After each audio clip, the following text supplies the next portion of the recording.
Many people feel divorce is a death sentence, but with the right support and guidance, you can move through the process with knowledge, skills, and confidence.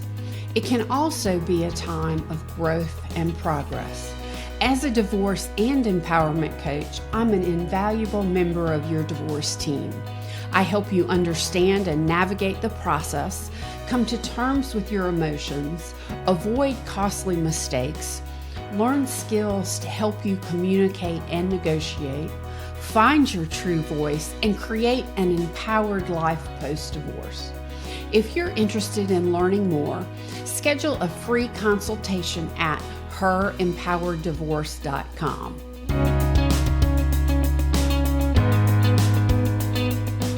Hi, beautiful. I'm so glad you're here with me. I'm so excited about our episode today.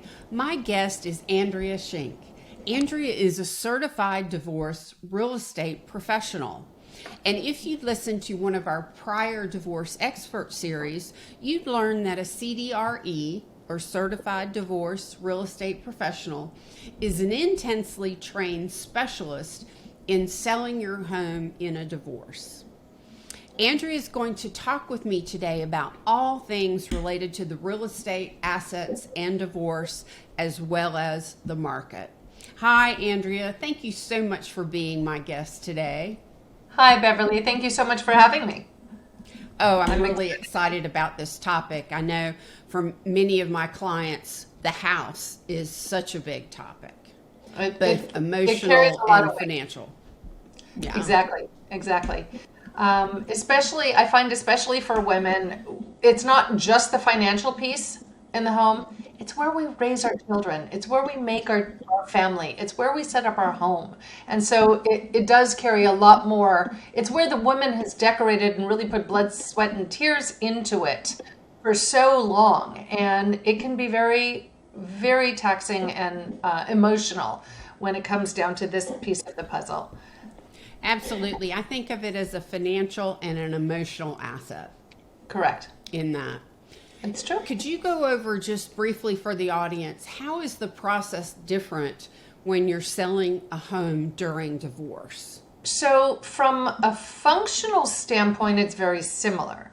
From realistically, though, there's the emotions are involved. You know, when we're trained as realtors, we're trained that a couple is going to come to us and they're going to agree on everything and trust each other and be excited to be buying a home together. Well, very often that's not the case when couples are divorcing. They can't agree on what day it is. They don't trust each other. Not in every situation, but in the more challenging ones, they're not cooperative in some cases. So having a professional that knows what they're doing and can navigate those challenges, if you have an offer on the table, for example, and somebody's not signing it, and it's a good offer, and the market's doing its dance like it is now, you need somebody who's a trained professional, a certified divorce real estate expert like myself, who can navigate you through those waters and navigate the deal through those waters. Additionally, it's very common and normal that when you're in a real estate transaction, I'm just going to talk to the wife. That person's not working, or the husband, he's very business minded, and you spend time and focus with that one party.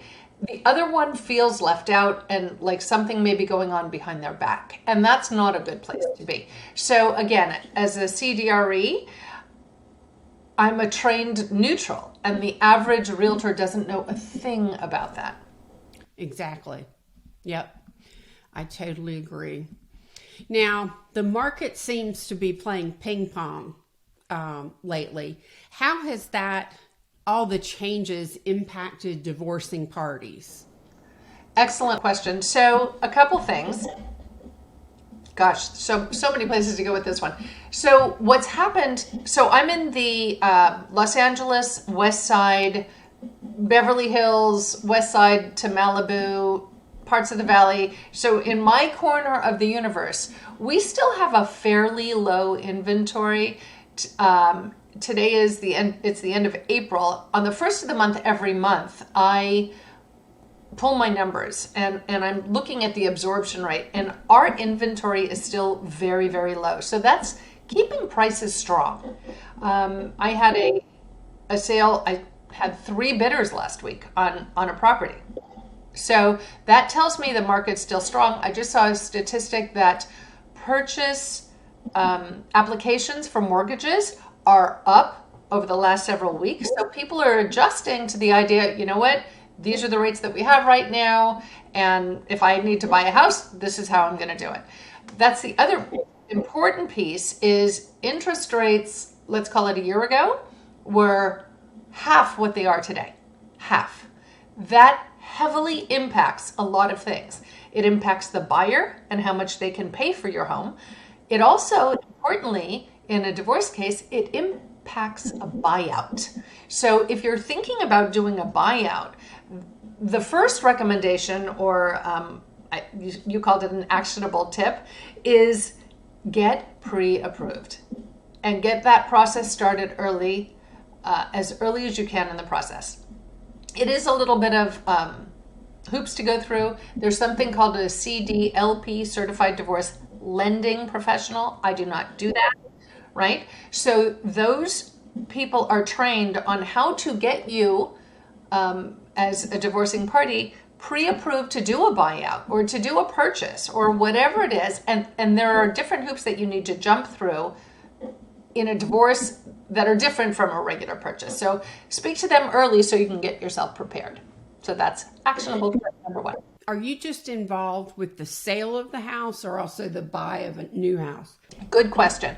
I can be involved in the buy of a new house as a trained neutral. If I'm selling one house, I would ask permission of the other party. Hey, is it okay with you if I help him or her to make a new purchase? Or at the end of the sale, then I'm a free agent and I can go and help them.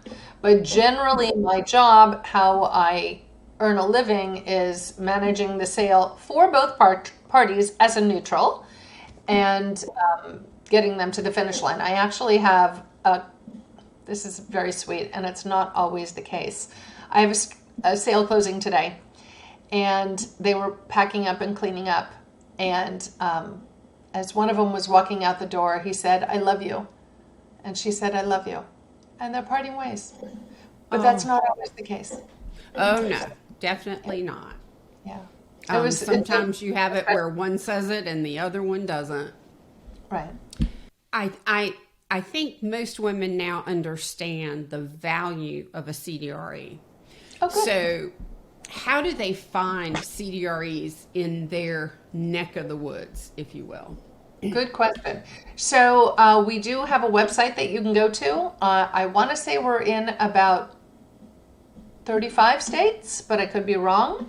I have colleagues in many, many places. We are specially trained, and it takes a special spirit to be able to shuttle somebody through this. So I would Google divorce expert, real estate divorce expert. That's sometimes how people find me, is by Googling real estate divorce expert. Not necessarily certified, but that would be one way to find somebody who can help you. There are lots of people who have other certifications that are really teeny tiny, low level. That's how I started, actually. I took a teeny tiny sort of online thing. Didn't give me nearly the education and information I need to shuttle people through well, like I know now. What if a person doesn't have a CDRE in their area? What is your advice? Ooh, that's a good question. They don't have a CDRE, but they still need to sell. I would say probably either start by, you can contact me and I can try and partner with somebody long distance, somebody to be sort of the boots on the ground, and I could handle the via Zoom and phone calls and handle the more difficult pieces of the puzzle. I'm only licensed in the state of California. But I could still partner with somebody in some way to support them. Gotcha. Gotcha. Or contact me and I'll just outright refer you.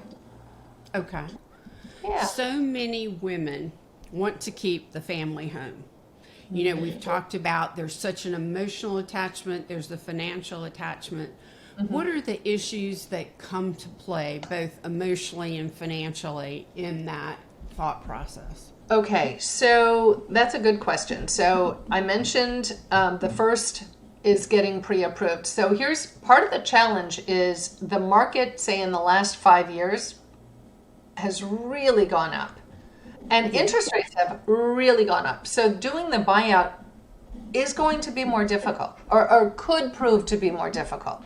So the first thing is get pre-approved, find out if it's even an option. I would rather you have heartbreak up front before you've spent $20,000 or whatever litigating, I want to keep the house, I want to keep the house. Or worse, Right. spend that $20,000, get to the finish line, and only to find out you have to sell it anyway. Because watch this. In my neighborhood, $1 million home is not unusual. So let's say you've got $1 million home and you find out after everything's been finalized, after you've spent $30,000 litigating, can I do a buyout? Only to find out you don't qualify and you have to sell it. Now you have all of the expenses of sale, including any repair credits, staging, moving costs, all of that stuff is borne to the individual, right? Right. So please find that out up front. Tear the Band-Aid off, and find somewhere else you can call home. Is it painful? It can be, for sure. Yeah. But it's something that in the long run will be easier if you make peace with, if you haven't gone down the road of a year and 20 or 30 grand to try and preserve it. And So it that's- also may be an opportunity for you to create a new life, a new vision, a new home that's all your own with new memories. Absolutely. Absolutely. And it's all yours. And you get to nest yourself and start over, putting what you want where you want. And you will rebuild. Your life 2.0 is out there and it's awaiting you. And the sooner you start that process, the happier you will be. The other thing is, people, I spoke to somebody yesterday about staying on a mortgage and or staying on title. Those two, we'll move out and the other party, let's call it he, is keeping the house, but I'm staying on the mortgage, or I'm staying on title, or the inverse. He's staying on the mortgage and he's staying on title. Those are rife with challenges. And let me just give you a couple of them. God forbid there is an issue. One of my neighbors, we've had crazy rains, and one of my neighbors had a tree fall on their house. Well, let's say only one, went right through the living room. Didn't go all the way through, thank God, but it was the biggest tree, I think, in the neighborhood. The insurance check will come to both parties. Well, what if he's not so willing to sign it back over to you, or the other party is not so willing? So that's one issue. Another issue is, let's say it's yours and you haven't done the interspousal transfer deed to get them off of title. And let's say they forget to pay their taxes. The IRS can put a lien against your house for tens, if not hundreds of thousands of dollars. Get it done and get them off as early as possible. Here's another one. Check with your mortgage broker, but if their credit is still, if they stop making payments on something, let's say that the wife is in the house and the wife stops making payments on the house, it's going to affect the outspouse's credit because his credit is tied to that same loan. So the opposite can be true too. So the sooner that you divorce the spouse, divorce the house, divorce the mortgage, the better for everybody. You never know. I heard this crazy story. Let's see if I can remember it. Somebody stayed on title. He remarried. 10 years later, the market went way up. 10 years later, all this equity has been accumulated. He remarried 9 years earlier. So all of that equity for 9 years that ballooned, he passes away. The new wife is now part owner of that equity. Wow. Yeah, that would be devastating to anybody. Don't do that.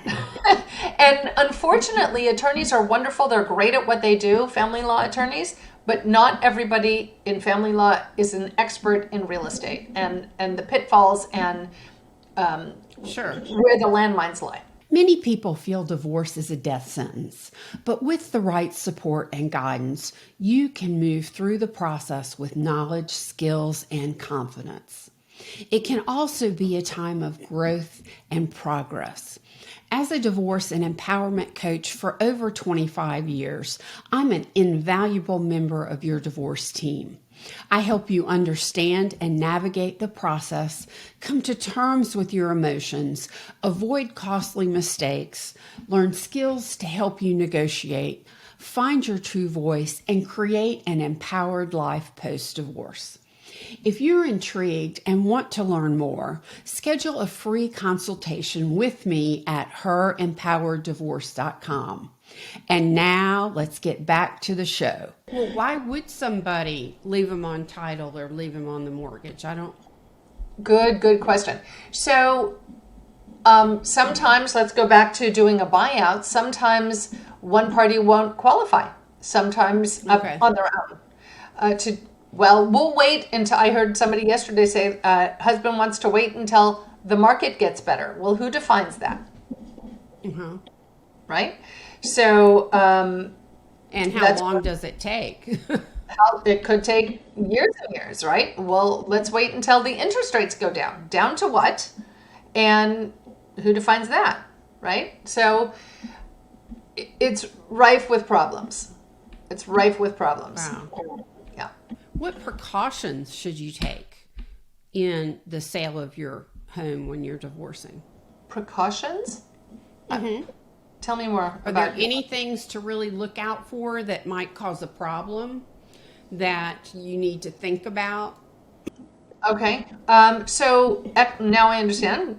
Great question. So if there is an uncooperative spouse who, a couple scenarios might be the in-spouse is not allowing showings and the out-spouse is making the payments.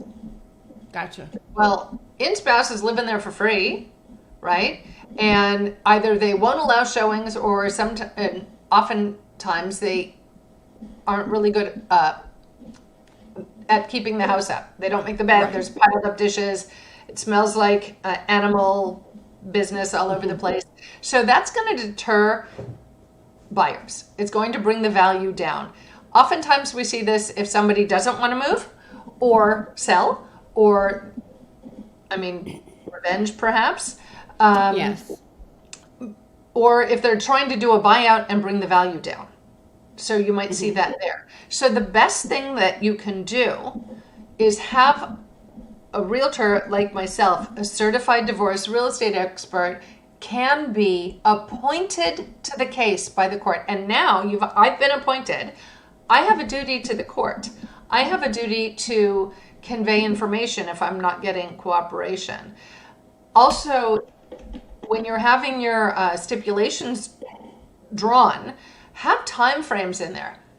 One spouse wants to do a buyout. He has 45 days to do the buyout, and if that doesn't happen on the 46th day, CDRE Andrea Shink shall be appointed by the court to sell the property in the sale. Gotcha. And time frame should be mine, pricing should be mine, because, for example, the house may look great, and I just need a little bit of touch-up and staging, or none at all.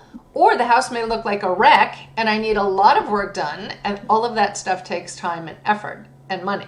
So I come to each sale, to each opportunity, and look at what I have in front of me and make decisions. So, wow. There we go. Yeah. That's really interesting. I hadn't thought about it that way, that someone would stall the process. Yeah. Well, if they're not Interesting. paying mortgage and the outspouse is paying it and they're living there for free, why not? Wow. Are there other divorce experts that you tend to work with almost as a team in that process, whether it's to gain information or to share information? You said the certified divorce lending professional, but are there others? So, yes. So obviously you'd have, in some cases, some divorcing parties are self-represented, right? So, Okay. we do what we can do. Oh, here's something to talk about. And they're often self-represented because there's not money flowing to pay for an attorney. Right. And that's a really unfortunate thing. And you need to have representation. So there is something called a FLARPL, Family Law Real Estate Property Lien. If an attorney is willing to receive payment upon the sale of the property, you can have good representation. I actually have a party that contacted me. So their fees come out of the proceeds? Is that what you're saying? Correct. Oh, Correct. Not every attorney is willing to do that because, for all right. intents and purposes, they're working for free until the house sells. But there's a lien against the property to do so. Right. Family law, something real property lien. I forgot maybe there is no A. Family law, yeah, basically like that. So they put a lien against the property, and the best case scenario is there's the lien against the property, there's an order to sell. That's another thing. If you have an order to sell, the court has dictated what you have to do. The other party may or may not be cooperative, but if you have an order to sell, a professional would know how to navigate through that. Somebody Right. who's a lay person, like you asked me earlier, what's the difference? Isn't going to know how to navigate that. Isn't going to know how to obtain cooperation. Wow. But back to the FLARPL, that can be a really good tool to get the if you have enough equity in the home, to get the representation that you need and make sure that you're heading in the right direction for your life 2.0. I also have encountered a company that will lend you the money for the attorney up front, and that it will be taken out of the proceeds as well. So that's another alternative. I'm not surprised at that. My guess is it's going to be, right up there with 18% credit cards to do that. So if you can, my opinion is avoid that 18%. It could be higher. I've seen that in other, in probate, for example. They'll do the same thing. So the other thing you asked me was about what other specialists? Someone like you. Someone Okay. who can, Divorce coach. yeah, somebody who can coach the divorcing party through the process. Okay, so we're at this juncture, and I know it's hard to sell, but somebody who can help, get her. The emotions, yeah. Yeah, because it is an emotional thing, and I think guys are not as emotional about the home as we are, because like I said earlier, we make our babies here, we raise our babies here, we nest here, and so it's a different beast for them. And perhaps they need therapies too, and great if they're able to go and obtain them. Wonderful. What other experts? Well, maybe a certified divorce financial analyst on Yes. the front end to Yes. pull together all the information that the lending professional might need. Yeah, and in fact, I spoke to somebody the other day, and a forensic. So somebody who can, right? So a forensic accountant can go through the business, for example. That's not my job. I don't touch the business. I only touch the housing piece, and determine, has he been squirreling money away? I heard a crazy story yesterday where I guess the wife was a doctor and the husband was the office manager, and he set up the PayPal or whatever with the income to go to his personal bank account. Oh, wow. Right? And then he went off to the Bahamas and they had to hire a forensic, and it's money well spent. Money very well spent. Because very often there is hiding, unfortunately. Yes. And Yeah, again, I think when there's a business, that's a big potential red flag. and some of the businesses are, they own, they're mom and pop landlords, and they own multiple small apartment buildings. That's, that's something too. Yeah. So there's lots of areas that professionals come into play that we're all really here to help you, and we work together when appropriate to get you to your life 2.0. Really. It's beautiful. Beautiful. Yeah. You've given us so many tips and so much information. How can our listeners find you? So I have actually done this. Is kind of fun. If you do a Google search, because that's a verb now, to Google someone. So if you Google certified divorce real estate Beverly Hills, I think I'm number one. And please do, because it'll help me get up in the ranks.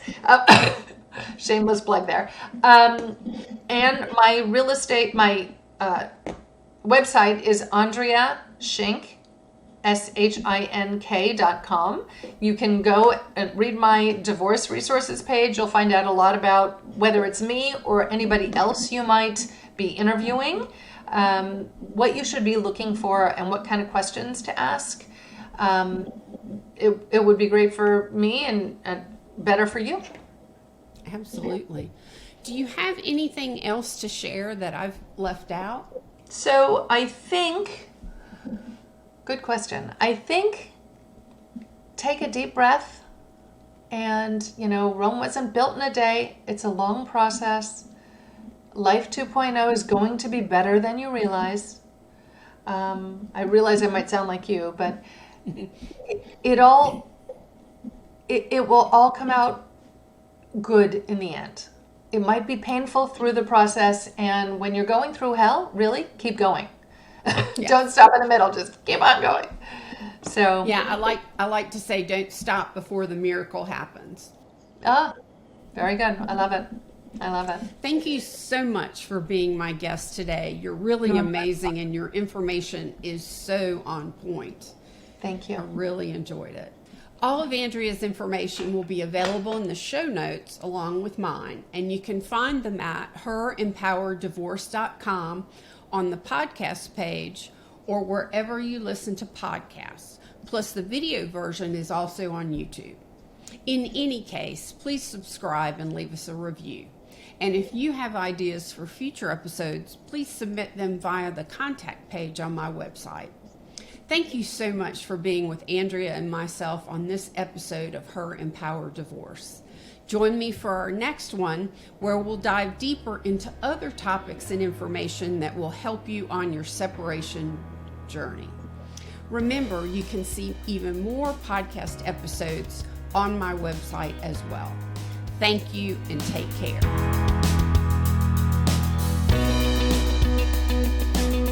Thank you for listening to the Her Empowered Divorce podcast. Remember, divorce doesn't have to be a death sentence. With the right support and guidance, you can move through the process with knowledge, skills, and confidence. And it can also be a time of growth and empowerment. A divorce and empowerment coach is an invaluable member of your divorce team. I help you understand and navigate the process, come to terms with your emotions, avoid costly mistakes, find your true voice, and create an empowered life post-divorce. If you're interested in learning more, schedule a free consultation at herempowereddivorce.com. And be sure to check out my other episodes of Her Empowered Divorce podcast and resources on my website or wherever you listen to podcasts. Don't forget to subscribe and leave a review. This will help me reach out to more women in the same space so you are not so alone. I appreciate your support. Until next time, take care and stay empowered.